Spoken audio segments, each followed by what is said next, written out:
Primero, el páncreas, como sabemos, una glándula tanto endócrina como exócrina, está localizado detrás del estómago, delante de la vena cava inferior, de la arteria aorta y a la altura de la lumbar 1 y 2, entre el base y el duodeno. Tenemos que saber que nuestro organismo, desde que nosotros ingerimos alimentos por la boca hasta que los botamos, se encarga de todo lo que nosotros ingerimos, que se beneficie para nuestro cuerpo con los nutrientes necesarios y lo demás lo eliminamos. Entonces el páncreas es una glándula que nos ayuda en el proceso de digestión. Tenemos el estómago, después del estómago viene el duodeno en esa forma de C. Entonces sabemos que ahí entra la cabeza del páncreas en la primera parte del intestino delgado. Esta glándula, que es exócrina y endocrina, nos va a lanzar diversas enzimas para ayudarnos con el proceso de digestión. Entonces, ¿qué sería la pancreatitis? Recordemos que todas las itis son procesos inflamatorios. Una pancreatitis va a ser la inflamación del páncreas, como les he dicho, es una glándula que desempeña funciones exócrinas, enzimas digestivas, quiere decir que van a lanzar proenzimas al sistema digestivo, ahí se van a activar y nos va a ayudar con la digestión de los lípidos, con la lipasa, de los carbohidratos con la amilasa y de las proteínas con la proteasa. Entonces también se secreta hormonas como la insulina, también el glucagón y la somatostatina. Y tenemos pancreatitis agudas y pancreatitis crónicas. En las pancreatitis agudas es una inflamación súbita del páncreas que generalmente es reversible. En nuestro medio van a haber muchas pancreatitis y yo quiero que ustedes se queden con lo más esencial, ¿no? ¿Por qué se dan sobre todo las pancreatitis agudas? En el siguiente dibujo vamos a ver que está en conexión directa con todo lo que es el sistema de la vía biliar. Entonces, por la alimentación que tenemos en nuestro medio, nuestra vesícula se llena de ductos biliares. Igualmente, el conducto coledo que viene de la vía biliar va a desembocar en esa misma segunda porción del duodeno, que es donde desemboca el conducto de Wilson del páncreas. Entonces, la mayoría de los casos que nosotros tenemos de pancreatitis aguda son de origen biliar, porque una de esas piedritas se va y obstruye por donde tienen que salir las enzimas, proenzimas del páncreas. Ya pancreatitis crónica, que también hay una inflamación progresiva que resulta de un daño irreversible y hay fibrosis. Sobre todo estas pancreatitis crónicas se ven en pacientes alcohólicos. Entonces, como les decía, ¿no? Allá la etiología, la principal es cálculos biliares. Tenemos una mala digestión, que es la vesícula, es un órgano que está prendida ahí en nuestro hígado, tiene un líquido verde oscuro, que si tenemos una mala alimentación, ese líquido se va espesando, forma arenilla, esas arenillas forman piedritas. Recuerden que de la vesícula sale el conducto cístico, del hígado vienen los conductos hepáticos, forman el colédoco y se van a esa segunda porción del duodeno. Entonces, si los cálculos son muy pequeñitos, salen y obstruyen la vía biliar y obstruyen la salida también del páncreas. Esto hace que el páncreas se inflame. Otra de las causas también son el alcoholismo. Hemos abuso de alcohol en los últimos 5 años de por lo menos mayor a 50 gramos por día. Ciertos tipos de fármacos como los AINES también nos pueden producir pancreatitis. Traumatismos también, estamos hablando de casos de accidentes, golpes. Entonces, ¿cuál sería la fisiopatología? Dijimos que secretaba enzimas, que son proenzimas, que estas se van a activar dentro del páncreas al no salir al intestino porque está obstruido y ahí producen una autodigestión.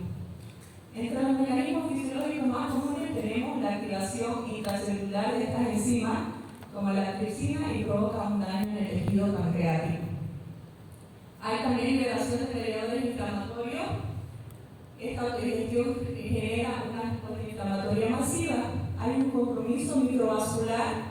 Este daño inflamatorio lleva a una fuga capilar y edema pancreático, que puede ser una de las complicaciones de formar edema, formar absceso y llevar a una falla multiorgánica. En el daño tisular, el daño directo al ya a una necrosis grasa, hemorrágica y parenquimatosa. Ahora, lo que ustedes en su internado tienen que aprender a diagnosticar.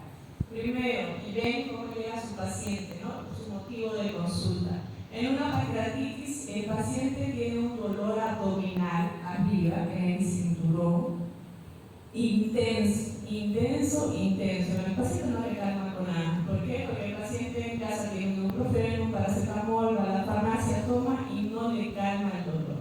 Paciente que viene con dolor intenso, que se irradia hacia la espalda, es muy probable que tenga pancreatitis, ¿ya? Si ustedes ven el paciente, el dolor no le calma, le pueden poner un analgésico endovenoso, como un ketorolaco, un AINE, no le calma, ¿ya? Entonces ahí ya, con la clínica, ustedes empiezan a sospechar. Paciente muy dolorido, parte arriba del abdomen, puede ser pancreatitis. ¿Qué más tiene el paciente?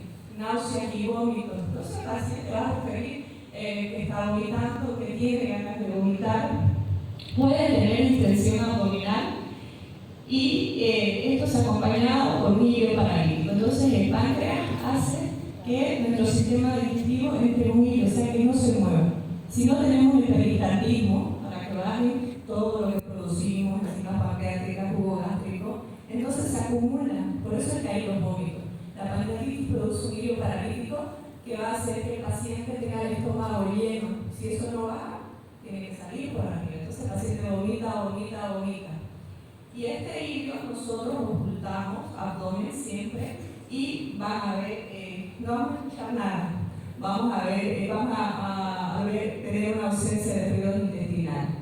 Es muy importante que antes de que ustedes vayan a su internado, hagan un estetoscopio, se oculten a su familiar, escuchen cómo son los ruidos normales, escuchen los pulmones, escuchen el corazón, porque van a llegar a pacientes donde no van a escuchar nada. Entonces ustedes primero vean la parte normal, lo más que pueden.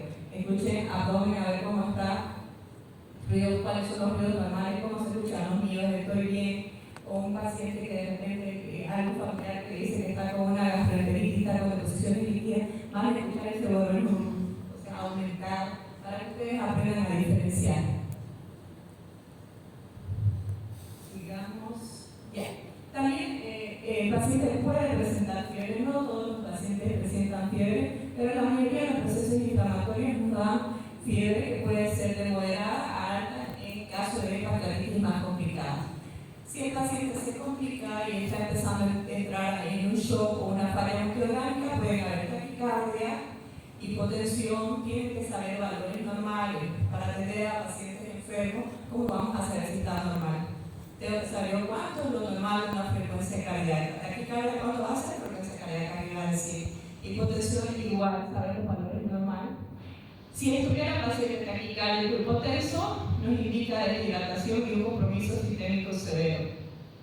Ictericia, que es la inflamación que obstruye el ducto biliar. ¿Cuándo sería ictericia?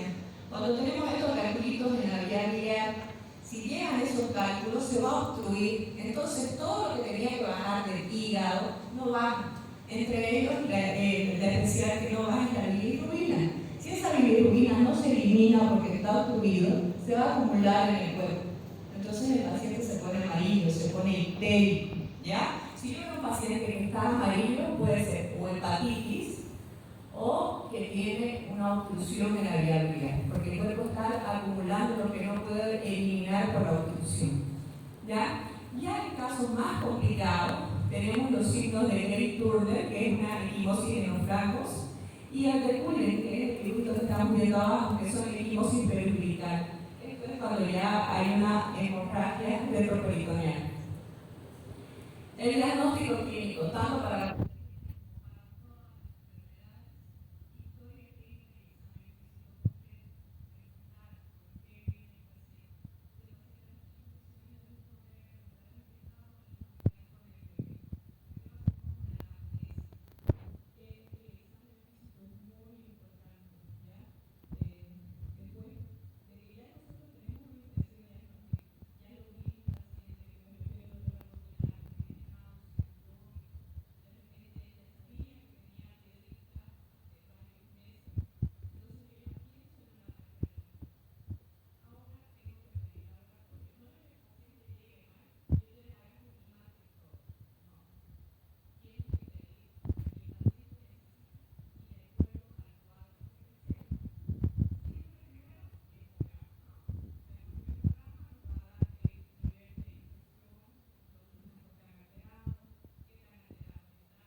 está elevado 3 veces el valor normal, pero yo primero tengo que saber lo normal. Si yo digo que un paciente está con 200 de amilasa o 3000 de amilasa, ¿cuál tiene pancreatitis? Tengo que saber lo normal, ¿no es cierto? Entonces, revisen valores normales de laboratorio. Valor normal, la amilasa podemos poner un stock hasta 100. Entonces, si el paciente tiene una amilasa arriba de 300, yo voy a decir que sí, ese laboratorio me dice que el paciente está con pancreatitis. Tengo que saber valores normales, es muy importante eso. La lipasa dura un poco más de tiempo elevada que la amilasa. La amilasa después del segundo día se vuelve a su valor normal, pero la lipasa dura elevado hasta una semana. Normal la amilasa de 20 a 60. ¿Ya? Entonces, si estaba por arriba de su valor normal, que sería 180, pancreatitis también. En el hemograma dijimos que veíamos de leucocitosis. También ¿no? Hay una alteración en los electrolitos, donde puede el calcio disminuir. Pedimos pruebas de función hepática, ya les dije que es muy importante la bilirrubina, aprenda. El valor normal es de 1, la bilirrubina se clasifica en directa e indirecta. Es muy importante porque después del hígado sale la directa. Entonces, lo que va a estar más elevado es la fracción directa de la bilirrubina. También otras enzimas de función hepática, como la transaminasa. Pedimos ecografía abdominal. La ecografía abdominal en la pancreatitis nos sirve para ver el páncreas. Podemos ver aumento de tamaño, edema, líquido alrededor del páncreas y también podemos ver la causa, ¿no? Porque un paciente con pancreatitis que es de origen biliar, vamos a ver la vesícula que tiene su piedrita, que después va a tener que operarse. El paciente con pancreatitis no se opera. Primero hay que desinflamar el páncreas, ¿ya? Desinflamamos el páncreas, si es una pancreatitis aguda leve, se desinflama en 2 o 3 días después de un tratamiento adecuado y recién hacemos la colecistectomía. ¿Por qué? Porque el paciente puede volver otra vez a producir pancreatitis. En el caso de ya pancreatitis un poco más complicada, pedimos la tomografía, que es un estudio de alta resolución donde se puede ver mejor el páncreas inflamado como la imagen que se ve a su lado derecho. Y resonancia magnética también para ver conexiones y el sistema ductal pancreático. ¿Qué complicaciones podemos presentar? O puede presentar una pancreatitis si no es tratada, o si el paciente por ahí está inmunodeprimido, es un paciente diabético, añoso, puede llegar a complicarse con necrosis, colecciones líquidas peripancreáticas, pseudocistos, abscesos, hemorragias, y también puede haber un compromiso sistémico, ¿no? El paciente entra en shock, insuficiencia respiratoria, insuficiencia renal, puede llegar a una sepsis y a una coagulación intravascular diseminada. Tratamiento. Como el paciente hace un guiño, dijimos que no hay peritatismo para que todo baje. Lo primero que se hace en una pancreatitis es el ayuno, que es un reposo pancreático. O sea, el paciente va a estar sin nada por ingerir, por la vía oral. Se le pone hidratación agresiva, o sea, si nosotros ingerimos 2 litros de agua por día, un paciente internado le toca que pongamos 3. Si el paciente está con pancreatitis, tenemos que ser más agresivos por la pérdida de líquido, le ponemos 4 o sacamos la fórmula de cantidad de líquido que necesita. Analgésico, paciente viene por el dolor, entonces tenemos que calmar el dolor. Una INE como un ketorol, un diclofenac no le va a calmar. ¿Qué vamos a hacer? Vamos a asociar, vamos a utilizar ahí los fármacos para potenciar la acción. Normalmente utilizamos un AINE como un ketoprofeno, pero lo asociamos a un opioide. Vamos a utilizar nuestro medio tramador. Con eso sí ya calma el dolor. Antibióticos, si hay un proceso infeccioso, damos antibióticos, pero tenemos que saber, ¿no? Farmacología, por ejemplo, ¿qué antibióticos atravesan la barrera pancreática? El metronidazol, la ciprofloxacina y el es muy importante que ustedes revisen la parte de acción de los antibióticos, ¿no? Sigamos con, hay que tratar la causa. Como les decía, ese paciente, nosotros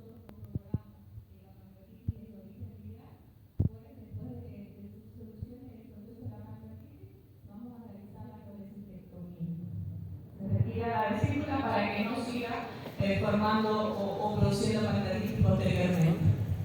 Si la causa fuera el consumo de bebidas alcohólicas, orientarlo a que suprima este hábito y si hubieran abscesos o colecciones, puede hacerse también drenajes.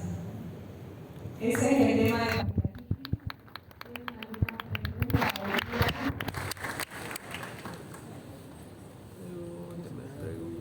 en pancreatitis van a haber actos internados. ¿Dónde está Ray? No sé. Ella me mandó un mensaje, pensé que estaba acá. ¿Me mandó? Sí, me dijo. A las 9 me dijo ayer que iba a llegar. Acá mora. Ya, son las 10. Preguntas. No creo que venga. Sí. Ah, sí, no. En la Yo creo que